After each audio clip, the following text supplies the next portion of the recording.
Praise the Lord. இயேசுவின் ரத்தம் ஜெயம். தினமும் இயேசு நிகழ்ச்சிக்கு உங்களை கர்த்தராகிய இயேசு கிறிஸ்துவின் நாமத்தில் வரவேற்கிறேன். செய்தியின் தலைப்பு, மேன்மையை, உயர்வை எப்படி தக்க வைத்துக் கொள்வது. ஆதார வசனம் உபாகம் 6ஆம் அதிகாரம் 12வது வசனம். நீ அடிமைப்பட்டிருந்த வீடாகிய எகிப்து தேசத்திலிருந்து உன்னை புறப்பட பண்ணின கர்த்தரை மறவாதபடிக்கு எச்சரிக்கையாயிரு.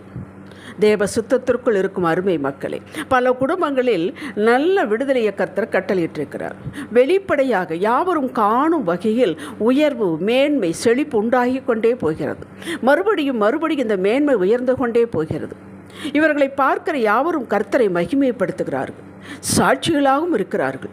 கொஞ்ச காலம் சென்ற பின் மேன்மை அடைந்து கொண்டே போனவர்கள் காரியமே இல்லாமல் வெளிப்படையான காரணம் யாவருக்கும் ஒருவருக்கும் தெரியவில்லை, புரியவும் இல்லை. அந்த உயர்வு, அந்த மேன்மை கீழே கீழே தாழ்வடைந்து வருகிறது. காரணம் இவர்களுக்கும் இவர்களை பார்க்கிறவர்களுக்கும் அப்போது புரியவில்லை என்றாலும் போக போக புரியும்.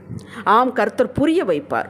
அப்படி புரிய வைத்ததன் காரணம்தான் ஒன்று, ஜாக்கிரதை இல்லை. ஆவிக்குரிய காரியத்திலும் உலக பிரகாரமான காரியத்திலும் ஜாக்கிரதை இல்லை. நிர்விசாரம், பெருமை, மேட்டுமை நுழைந்துவிட்டது. இதன் விளைவு துணிச்சலான காரியம். கர்த்தருக்கு பிடிக்காது என்று தெரிந்திருந்து துணிச்சலாக பேசுவது, செயல்படுவது. இந்த துணிச்சல் தெய்வ பயம் இல்லை. பெருமையுள்ளவர்களுக்கு கர்த்தர் எதிர்த்து நிற்கிறார் என்பதை மறந்து போனார்கள்.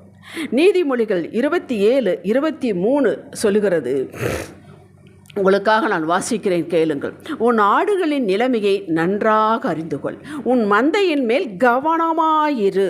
அதாவது கொடுக்கப்பட்ட கமித்து கொண்ட குடும்ப பிள்ளைகள், இவர்களது நடவடிக்கை, ஆண்டவரை தேடுவது, வேலை, பிஸ்னஸ் எதுவாக இருந்தாலும் அதன் மேல் கவனமாயிருக்க வேண்டும். இந்த சத்திய வார்த்தையில் மகிமையை மறந்து போனார்கள்.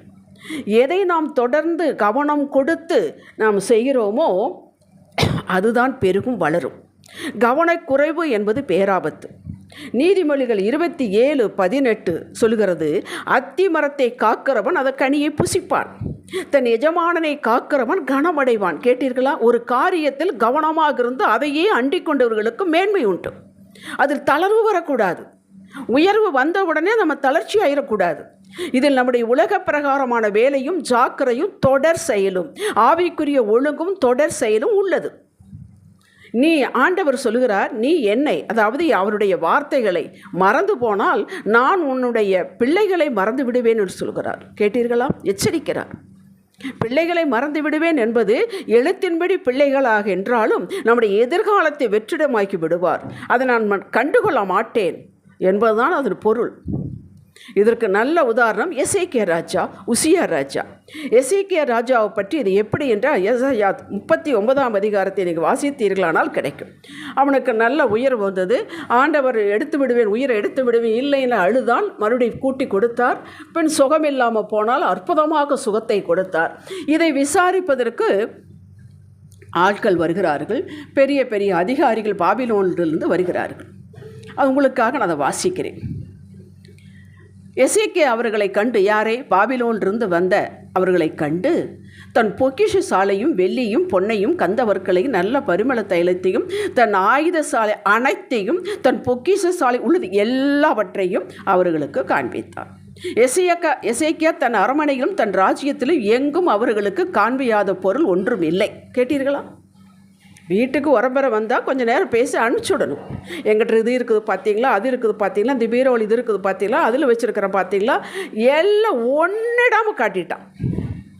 அப்போ உடனே ஏசாயா தீர்க்கதரிசி வந்து கேட்குறார், உம்முடைய வீட்டிலே அவர்கள் என்னத்தை பார்த்தார்கள் என்று கேட்டார். அதற்கு எசேக்கியா, என் வீட்டில் எல்லாவற்றையும் பார்த்தார்கள், என் பொக்கிஷங்களில் நான் அவர்களுக்கு காண்பியாத பொருள் ஒன்றும் இல்லை என்றார். அப்பொழுது ஏசாயா தீர்க்கதரிசி, கர்த்தருடைய வார்த்தையை கேளும் என்று சொல்கிறார். இதோ நாட்கள் வரும், அப்பொழுது உன் வீட்டில் உள்ளதிலும் உன் பிதாக்கள் இந்நாள் வரையிலும் சேர்த்ததிலும் ஒன்றும் மீதியாய் வைக்கப்படாமல் எல்லாம் பாபிலோனுக்கு கொண்டு போகப்படும். கேட்டீர்களா?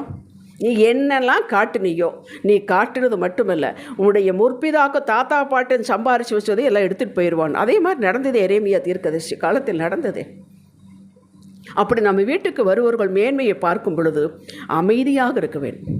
கர்த்தருடைய கிருபைங்க, கர்த்தருடைய இதை வேறு ஒன்றும் பேசவே கூடாது, மேன்மையை சொல்லக்கூடாது, நம்மகிட்ட இருக்கிற உயர்வை சொல்லக்கூடாது. உங்கள் பிள்ளைகள் சூப்பராமே, அது கர்த்தருடைய கிருபைங்க.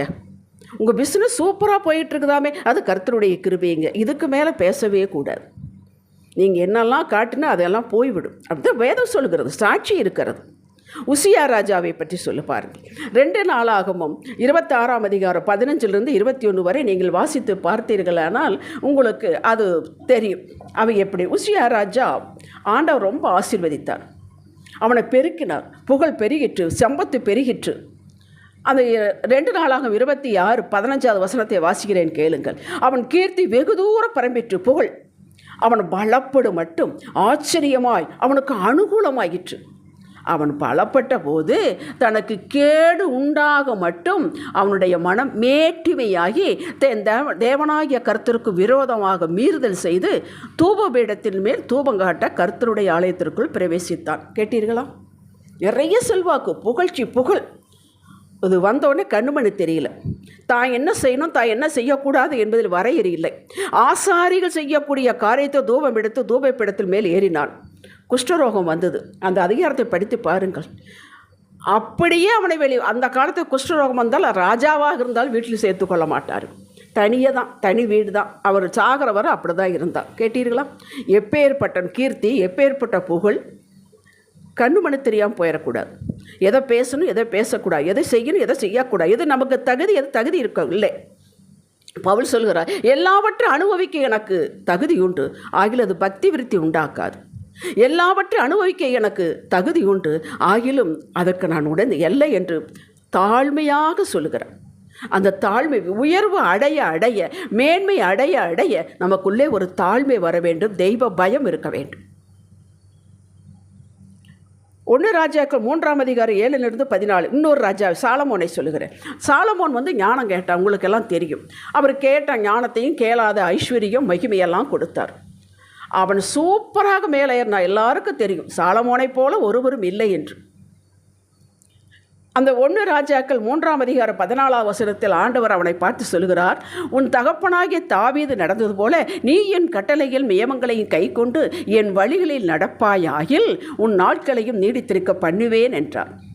சாலமோனின் மேன்மை பெருகிற்று.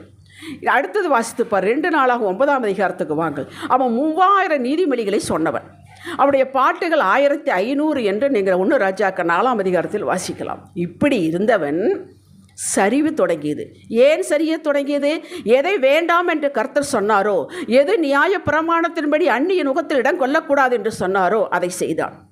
ஏராளமான மனைவிகள், இஸ்ரவேலில் அல்லாதவர்கள், எகிப்தில், அங்கே பெலிஸ்தீன், எல்லா தேசத்திலிருந்தும் 300க்கு மேலே என்று கணக்கு சொல்கிறார்கள். மொத்தம் 1000க்கு மேலே என்று கணக்கு சொல்கிறார்கள். அவர்கள் வரும்போது அந்நிய தெய்வத்தை கொண்டாந்தார்கள். அவர்களை சந்தோஷப்படுத்துவதற்கு அவர்களுக்கு மாளிகையும் கட்டினான், அவங்க தெய்வத்திற்கு தோப்பு உண்டாக்கினான். இவனும் போய் அதில் போய் தூபம் காட்டினான். கேட்டீர்களா? வந்தது வினை. 2 ராஜ்யம் 2ஆக பிரிந்தது. அது மட்டுமல்ல, சாலமோனுக்கு எதிரிகள் இருந்தார்கள். அது அவன் ஆண்டவரோடு இருக்கும் வரை அது அடங்கி இருந்தது. இவன் ஆண்டவருக்கு தளர்ச்சி விடும் பொழுது அந்த எதிரிகள் எழுப்பினார்கள். மக்களே ஜாக்கிரதை, இதே தான் நமக்கும். நாம் ஆண்டவருக்குள் இருக்கும் வரை, தாழ்மையாக இருக்கும் வரை, பயபக்தியாக இருக்கும் வரை, தெய்வத்துக்கு பயந்து நடக்கும் வரை எதிரிகள் இருப்பார்கள். இருந்தாலும் எழும்பவே முடியாது. இதில் கொஞ்சம் தளர்வுற்று வரும் பொழுது எதிரிகள் எழும்பி விடுவார்கள். அப்படித்தான் சாலமோனுக்கு எதிரிகள் எழுப்பினார்கள். ராஜ்யம் 2ஆக பிரிந்தது. தேவ பிரசன்னம் விலக ஆரம்பித்தது. பேச்சில் கவனம் இருக்க வேண்டும், செயலில் கவனம் இருக்க வேண்டும். ஜாக்கிரதையோடு, கவனத்தோடு, தேவ பயத்தோடு பேச வேண்டும், நடக்க வேண்டும். எப்பொழுது? மேன்மையில் இருக்கும் பொழுது, உயர்வில் இருக்கும் பொழுது. மேன்மையை நாம் தக்க வைத்துக் கொள்ள வேண்டும். இப்படி செய்தவன் தான் தாவீது. அவன் எப்போது தான் ஒரு காலத்தில் இருந்த அந்த தாழ்மையான தாழ்வான நிலை மறந்ததே போகவில்லை. ஆடு மேய்த்தது அவன் மறக்கவே இல்லை. அவன் சங்கீதங்களெல்லாம் அந்த 3 காரியங்களை காணலாம். ஆதி நிலையை அவன் மறக்கவில்லை. எப்பொழுது நன்றி சொல்வான். எங்கே இருந்து தான் வந்தேன், எப்படி உயர்த்தினார் என்பதை பாடுவான். தான் இருந்த நிலை, இருக்கின்ற நிலை, இருக்க போகும் நிலையும் பாடினான். அதனால தான் சமஸ்த இஸ்ரவேலுக்கு ராஜாவானான். கற்பனையிலோடு கண்டிராத உயர்வு அவனுக்கு. அதை மறக்கவில்லை, ஆதி நிலையை மறக்கவில்லை. நன்றி செலுத்திக் கொண்டே வந்தான். 2வது, விசுவாச நடையில் தளர்ச்சியே கிடையாது. ஆரம்பத்தில் என்ன விசுவாசம் கொண்டிருந்தானோ அதே விசுவாசம் தேவனை செலுத்தக்கூடிய மகிமை குறையவே இல்லை. நீங்கள் சங்கீதம் 71, 21, 24 வரை வாசித்து பாருங்கள். பின் தவறு செய்தான், ஆனால் உடனே ஏற்றுக்கொண்டு மன்னிப்பை பெற்று தேவனோடு இணைந்து கொண்டான். இந்த தேவனோடு உறவில் இணைந்து கொள்வது என்பதுதான் முக்கியம் முக்கியம் முக்கியம். மனிதன் என்றால் பாவம் செய்கிறவன் தான் என்ற அசால்ட்டு போக்கு இல்லாமல் தன்னை கர்த்தரோடு இணைத்து கொண்டான். ஆகவே அவன் கர்த்தருடைய இருதயத்துக்கு ஏற்றம் என்று சாட்சியை கர்த்தராலேயே பெற்றான்.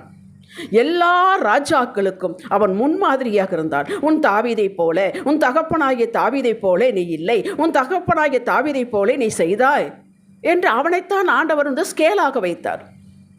நாம் வீடு கட்டுகிறோம், கார் உயர்வு கேட்கிறோம், பிள்ளைகளை கேட்கிறோம், கட்டாயம் கேட்க வேண்டும். பின் யார் தருவார் நமக்கு? நல்லது தான், நல்ல குடும்பம், பிள்ளைகள், வீடு, வசதி எல்லாம் வந்து விட்டது குன்று குறையாமல். நம்முடைய தேடல் எப்படி இருக்கிறது? வீட்டை கேட்டோம், அற்புதமான வீட்டை கொடுத்தா அந்த வீட்டை மெயின்டைன் பண்ணுவதிலே நேரம் போய் விடுகிறது. பிள்ளையை வளர்ப்பது, பிள்ளையை டியூஷனுக்கு கொண்டு போய் விடுவது, பிள்ளையை பற்றி பேசுவதிலே நேரம் போய்விடுகிறது. காரை மெயின்டைன் பண்ணுறது. உயர்வு வர வர வர முதலில் நாம் என்ன ஆண்டவருக்கு இடம் கொடுத்தோமோ, நேரம் கொடுத்தோமோ, முதலாவது தேவனுடைய ராஜ்யத்தின் நீதியும் தேடுங்கள் அப்படின்போது எக்காலத்திலும் முதலாவது தான். நீங்கள் உயர்ந்து போனாலும் அதற்கு மேல் உயர்ந்தாலும் எப்பொழுதும் அவர்தான் முதலில். பிஸி ஆகிவிடுகிறோம். அரை மணி நேரம் ஜெபத்தில் உட்கார்ந்துறது 10 நிமிஷம் ஆகிவிடுகிறது. 3/4 மணி நேரம் உட்கார்ந்து வேதம் வாசித்த பிறகு கேலண்டர் வசனத்தை வாசித்து ஓடுகிறோம். இந்த பிஸியே நம்மை இறங்கு முகத்திற்கு நேராக தள்ளிவிடுகிறது. மேற்கண்ட சாட்சிகளை பாருங்கள், இப்போது கண்ட சாட்சிகளையும் பாருங்கள். நல்ல படிப்பினை எடுத்துக்கொள்ள வேண்டும். வாழ்வோ தாழ்வோ, பவுல் சொன்னது போல ரோமர் 8ஆம் அதிகாரம் 36 to 39 வரை வாசித்து பாருங்கள். உயர்வோ தாழ்வோ, பசியோ பட்டினியோ, மேன்மையோ கீழ்மை ஏதுவோ என்னை உங்களிடம் பிரிக்க முடியாது என்று சொல்கிறார். நாம் இன்னும் இன்னும் கெட்டி சேர வேண்டும். தெய்வ பயத்தோடு இருக்க வேண்டும். இப்போ கொடுத்தப்பட்ட ஆசீர்வாதங்களால் நிலையற்றவைகள், அதை நிலையற்றவைகள் மேலே கண்ணை வைத்து கொண்டே இருக்கக்கூடாது. அதை கையில் வைத்துக்கிட்டு நிலையான பொருளை இழந்து விடக்கூடாது.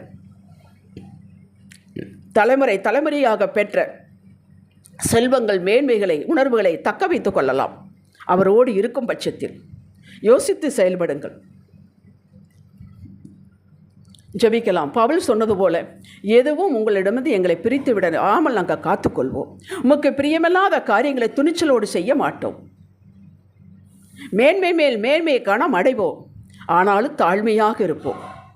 எப்பொழுது ஆதி நிலையில் இருந்தோமே அதே அன்பிலே நிலைத்திருப்போம். அறிக்கை செய்கிறோம் இயேசுவே நாமத்தில் பிதாவே, ஆமேன். இன்றைய சிந்தனைக்கு, எனக்கு என் தகப்பனாகிய இயேசுவுக்கும் இடையில் எதுவும் வந்து நிற்க அனுமதிக்க மாட்டேன். காணாதவையிலே நித்தியம், காண்கின்ற யாவும் அனித்தியமானவைகள், அவை போகும் வரும். இதை தினமும் ஞாபகப்படுத்திக் கொண்டு நான் வாழ்வேன். ஆமேன். ஹல்லேலூயா.